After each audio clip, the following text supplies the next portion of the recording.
Hola a todos, ¿cómo están? Mi nombre es Camila Galeano, yo soy kinesióloga de guardia en la unidad de cuidados intensivos y continuando con el bloque de sedación, analgesia y delirium, hoy vamos a hablar sobre el delirium en UCI. Los objetivos de esta charla son comprender la fisiopatología y los factores asociados a la aparición del delirium, implementar escalas validadas para su detección y exponer las estrategias farmacológicas y no farmacológicas para su prevención y tratamiento.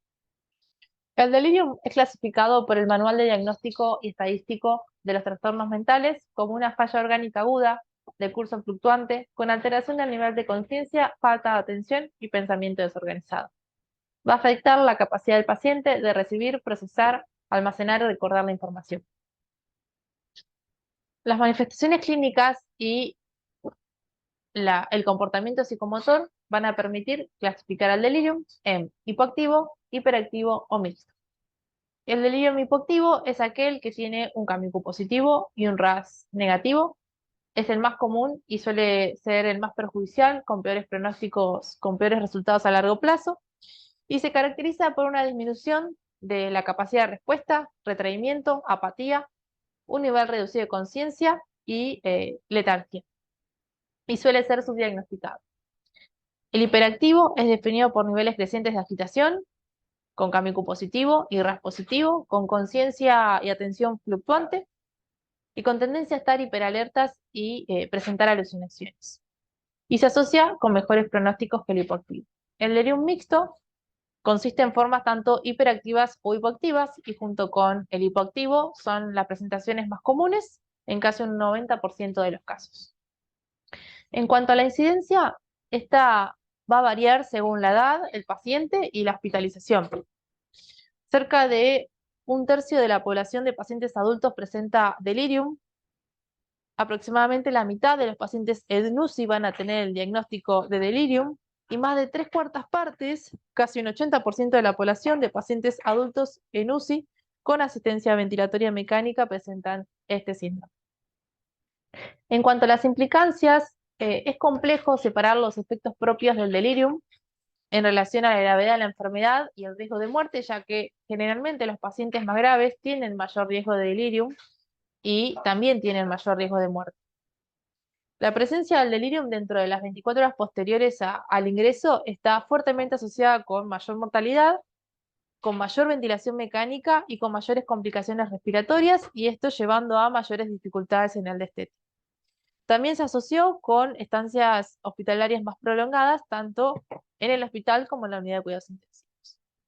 También se vio que al alta los pacientes suelen ir con más frecuencia a un tercer nivel y suelen tener mayores deficiencias en las actividades de la vida diaria y una peor función sensorio-motora a los 3 y 6 meses. Muchas de estas características impiden que los pacientes regresen a su situación inicial y que regresen a sus trabajos. Y también tienen mayor riesgo de demencia posterior a la edad. En cuanto a su etiología, al ser un síndrome multifactorial, esta es muy variada y va a depender tanto de los factores propios del paciente, que son los factores predisponentes, como con los que interaccionan durante su internación. Esto lo podemos ver en la famosa triada de UCI, en donde se interrelacionan la presencia del dolor con la agitación y la aparición del delirium, entendiendo que así como su aparición es compleja, su tratamiento también debe ser complejo y debe estar intrínsecamente vinculado el tratamiento del dolor con la agitación y el delirio. En cuanto a estos factores que recién nombrábamos, los predisponentes son los que presenta el paciente. Dentro de ellos son las características demográficas, como es el sexo masculino y la edad mayor a 65 años, los fármacos, el estado cognitivo previo al paciente, ya sea que presentaba demencia, las comorbilidades. El paciente puede presentar una enfermedad respiratoria, enfermedad hepática, falla renal previa a alguna ACV. El estado funcional, se vio que los pacientes que tienen un pobre estado funcional, con postración o alguna discapacidad física, tienen peores resultados. La deprivación sensorial debido a alteraciones visuales o auditivas. Y los trastornos de la ingesta, como puede ser la deshidratación y la desnutrición. En cuanto a los factores precipitantes, dentro de ellos, el más importante son las patologías intercurrentes, como puede ser la sepsis, que es uno de los más importantes, que precipitan la aparición del delirium. Los fármacos, dentro de ellos las benzodiazepinas, Las enfermedades neurológicas primarias, como puede ser la meningitis o una ACV. Los ambientales, como pueden ser los ruidos, la utilización de catéteres y sondas que generan dolor, las restricciones físicas y los trastornos del sueño.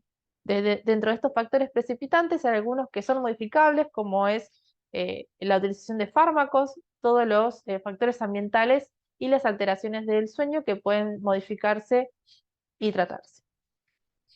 En cuanto a su fisiopatología, es compleja y poco conocida y es el resultado de interacción del estado neurobiológico previo del paciente vulnerable y múltiples agentes, como recién vimos, que van a precipitar la aparición del mismo. Todo esto va a producir una disfunción cerebral, alterando las estructuras corticales y subcorticales que van a estar encargadas en mantener un nivel de conciencia y atención. La hipótesis de deprivación del oxígeno lo que propone es que la hipoxia cerebral va a disminuir el metabolismo oxidativo del cerebro y así va a disminuir la producción de acetilcolina, que se cree que es el neurotransmisor primario en la implicancia de esta patología. Después, la hipótesis inflamatoria lo que propone es que el estrés oxidativo, en realidad el estrés físico derivado del dolor, la pérdida sanguínea, el daño tisular y demás situaciones pueden estimular la secreción de interleuquinas, generando un estado inflamatorio. Estas interleuquinas se van a liberar a nivel periférico y central y pueden producir modificaciones en la permeabilidad de la barrera hematocefálica, llevando a una alteración tanto en la síntesis como en la liberación de neurotransmisores. Y la teoría de los neurotransmisores tiene en cuenta los déficits en distintos neurotransmisores, como puede ser la acetilcolina, la dopamina, la serotonina o la histamina, entre otros. La más frecuente implicada en la patogenia es la acetilcolina, ya que se encarga del ciclo sueño-vigilia, la atención, el aprendizaje y la memoria.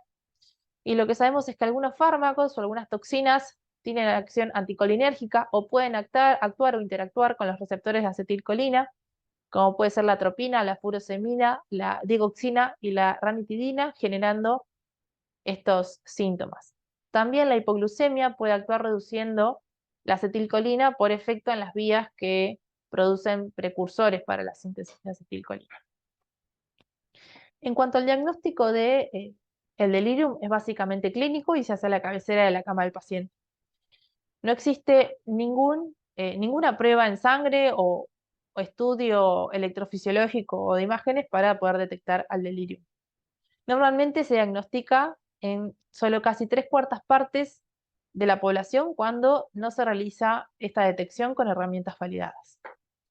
Las guías PADIS en el 2018 recomiendan la monitorización rutinaria a través de escalas validadas, a través de la utilización de la lista de verificación de detección del delirium en cuidados intensivos, que consta de 8 ítems, en donde tienen una valoración de 1 punto cada ítem, o la utilización del método de evaluación del delirium en UCI, que vamos a ir a ver a continuación. Todas estas 2 escalas fueron contrastadas con el Manual de Diagnóstico y Estadístico de Desórdenes Mentales, que es utilizado por el personal médico psiquiátrico. En cuanto al CAMICU, es una escala validada a más de 30 idiomas, es fácil y rápida de realizar, tiene una alta sensibilidad y especificidad.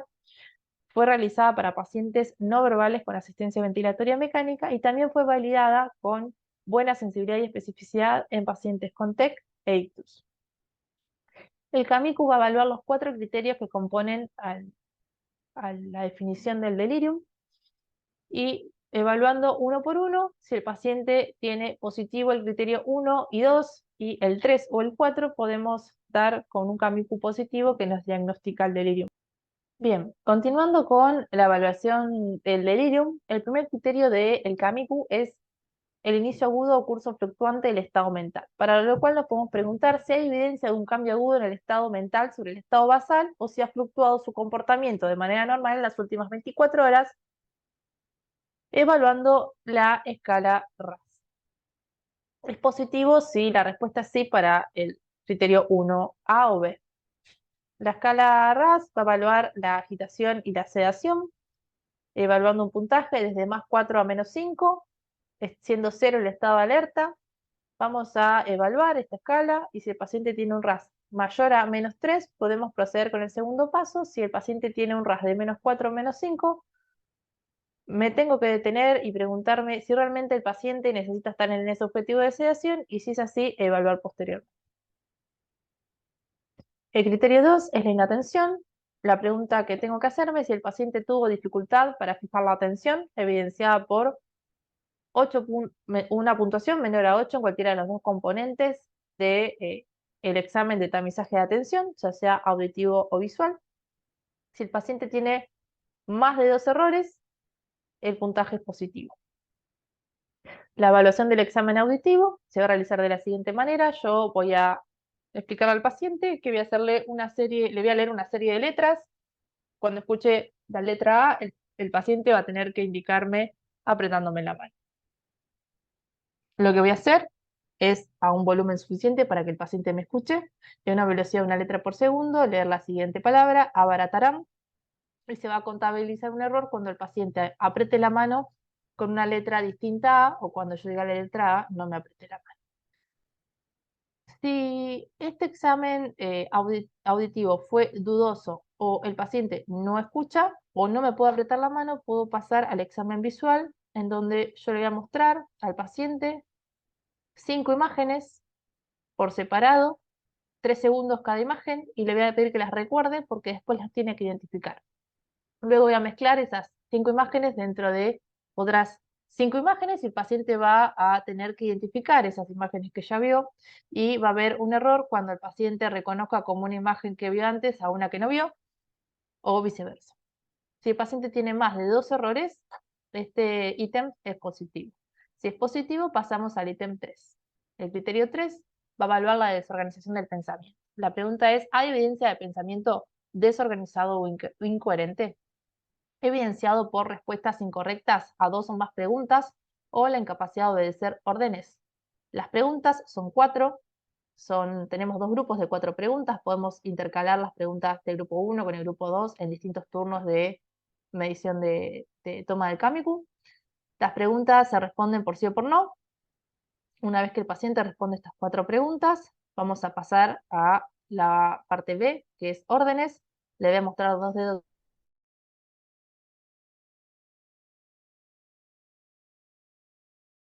al hacer ambas órdenes. Este punto es correcto. Si en total, con las preguntas y las órdenes, tiene más de 2 errores, este criterio es positivo. Si tiene un solo error, no tiene CAMICU. Hasta no tiene CAMICU positivo, tengo que pasar al criterio 4. Paso al criterio 4, que evalúa la alteración del nivel de conciencia. La pregunta es, ¿tiene el paciente un nivel de conciencia diferente al estado de alerta? La pregunta básicamente sería, ¿tiene un RAS diferente a ceros? El punto 4 es positivo si el paciente tiene un RAS diferente a 0. Acá vamos a observar la escala en su totalidad, evaluando el punto 1, el punto 2. Si el punto 3 es positivo, me detengo, el paciente tiene delirium. Si no es positivo, paso al punto 4. Si este es positivo, el paciente tiene delirio. Vamos a tener en cuenta cuáles son las estrategias terapéuticas que tenemos que tener. En las últimas décadas ha habido un cambio bastante dramático en la perspectiva del manejo efectivo del delirium. A mediados del siglo XX se propusieron varios tratamientos para el delirium asociados a la hospitalización y enfermedades sistémicas, donde se utilizaban antipsicóticos de primera generación y terapias electroconvulsivas sin por ahí tener muy presentes cuáles o sin conocer cuáles eran los efectos asociados a ello.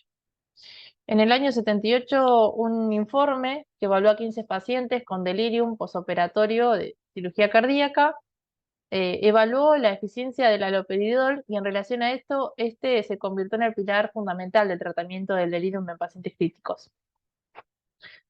Y en las siguientes décadas hubo una mayor dependencia del uso de antipsicóticos, y en las guías de uso de sedantes y analgésicos del año 2000 se recomendó al haloperidol como un agente preferido para el tratamiento del delirio. Posteriormente, hubo un cambio de perspectiva en el uso de antipsicóticos y se empezó a cuestionar si realmente los antipsicóticos disminuían el riesgo del delirium y si mejoraban los resultados negativos. Y se empezó a utilizar los agentes antipsicóticos de segunda generación, los atípicos, como la quetiapina y la risperidona, y estos empezaron a ganar popularidad. Se justificaban en que tenían menores efectos adversos, como las arritmias cardíacas y el síndrome neuroléptico maligno. Lo cierto es que en los últimos 10 años ha sido evidente el hecho de que los antipsicóticos no disminuyen el riesgo de delirium en UCI ni mejoran los resultados negativos asociados a este estado de disfunción cerebral. Esto lo podemos ver en este estudio realizado en el 2018, en donde se compara en un ensayo letrizado doble ciego los efectos del haloperidol, que es un antipsicótico de primera línea, con la ciprasidona, un antipsicótico atípico de segunda generación, y un placebo en el delirium y en coma en UCI. Fue un ensayo clínico letrizado de más de 500 pacientes que recibieron estos 3 fármacos para el tratamiento del delirium tanto hipoactivo o hiperactivo, lo cual esto nos hace tomar con mayor precaución los resultados. Tuvieron una incidencia del 56% de delirium, en su mayoría, en un 90%, fue de tipo hipoactivo. Y en cuanto a los resultados, no hubo diferencia en cuanto, en los 3 grupos, en cuanto a los días con coma, a los días con delirium y a los días libre de coma y de delirium.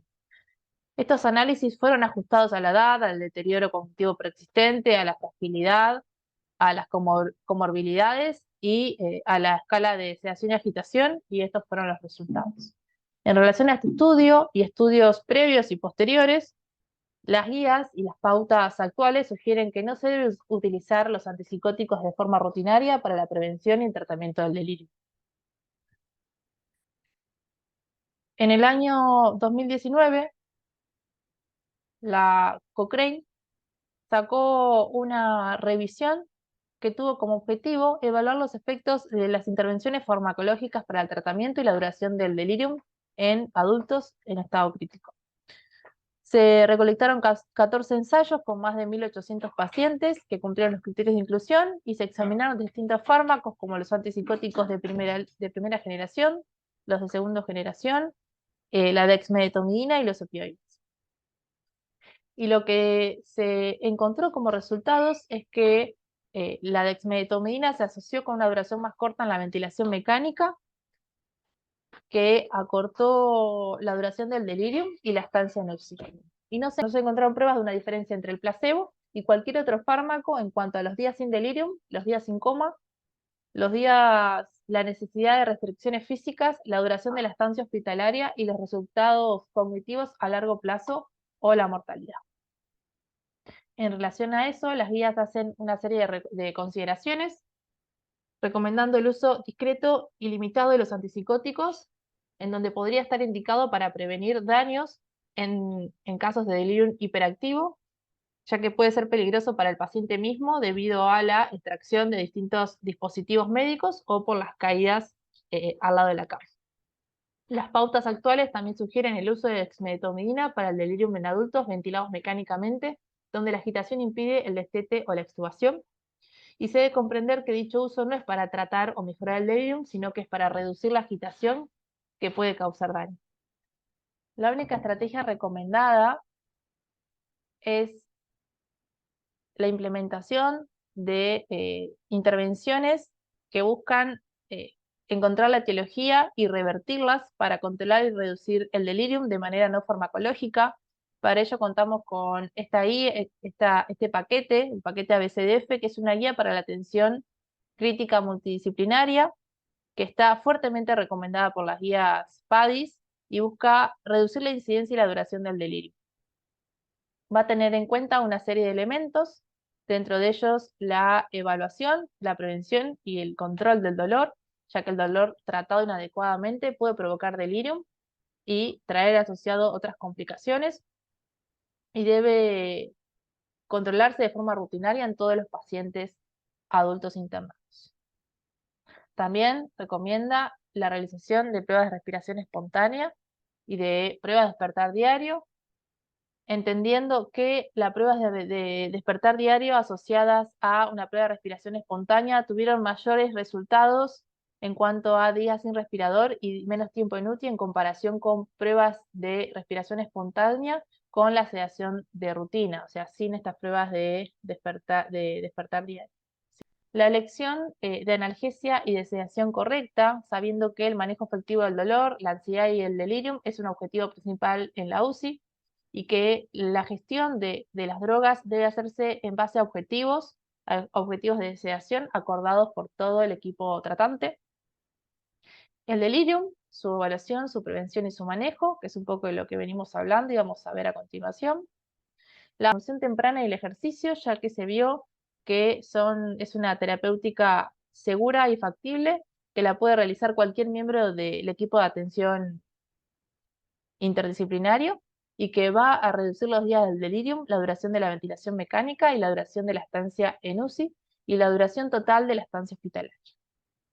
Y F, de la participación y el empoderamiento de la familia, ya que entendemos que la familia es un pilar fundamental en el tratamiento de esta población. Es clave para poder revelar información sobre las condiciones previas del paciente, mejorar el rendimiento y la comunicación entre el paciente y el equipo de cuidados críticos.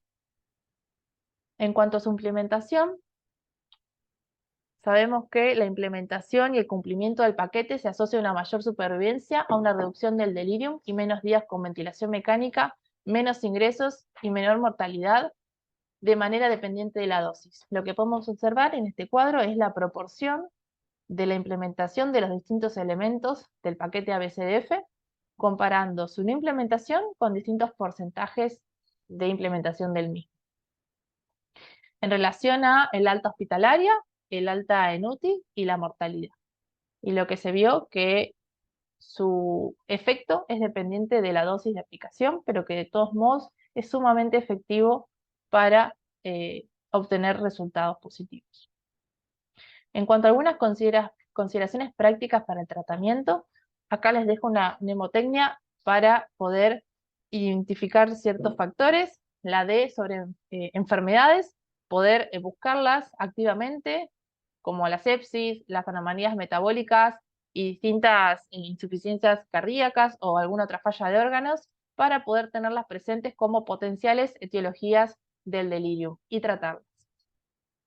La DR, hablando de remover drogas, teniendo en cuenta que los fármacos son potencialmente dañinos, como por ejemplo entre ellos principales son las benzodiazepinas y algunos antihistamínicos, y lo que podemos hacer es considerar removerlas o reemplazarlas en el caso de que sean necesarias, disminuyendo así los riesgos. Y la E habla del ambiente, teniendo en cuenta que el entorno del paciente es fundamental para abordar el delirium, tanto como para prevenirlo como para tratarlo. Ahora vamos a hablar a continuación acerca un poco del ambiente y de estas estrategias terapéuticas preventivas. En cuanto a los principios de prevención, vamos a definir a la reorientación repetida. Esto hacemos referencia a orientar al paciente en tiempo, espacio y persona, de manera continua en todos los turnos. También las guías recomiendan la realización de un diario donde el familiar o nosotros mismos podemos ir describiendo día a día los logros del paciente o las cosas que el paciente nos cuenta para después ir contándole y que el paciente mismo vaya haciendo un hilo acerca de su paso por la internación. Actividades cognitivas estimulantes varias veces al día. Esto puede ser desde una sedestación al borde de la cama, una conversación, ponerle su programa de radio favorito, leerle el diario o contarle las últimas noticias para que el paciente esté cognitivamente activo.